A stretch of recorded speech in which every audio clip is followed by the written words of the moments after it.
Ibang-iba po talaga ang aming pananaw tungkol sa iglesia dahil tingin namin it is a false religion.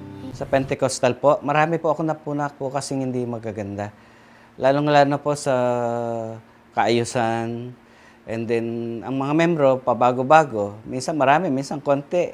Hindi po na-maintain talaga ang growth ng church. Bilang naging pastor po doon sa Pentecostal Church ng Jesus Christ the Living Water po. May mga na-observe din po ako sa mga kasama ko po sa Pentecostal, mga pastor din po, na medyo magkakaiba po rin ng mga turo namin. Na iba po yung aming naituturo kasi kailangan po naming mahituro, makapagturo kahit na siguro alam naming mali yung mga ginagawa po namin.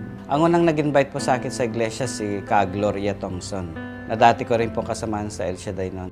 Isa po siya pangunahing staff po dito sa buong Zambales. Secretary Treasurer po siya. Na-realize ko po, nung nadalo na po ako sa pamamahayag, nakita ko po yung na totoong salita ng Diyos ang mga tinuturo po ng Iglesia ni Cristo.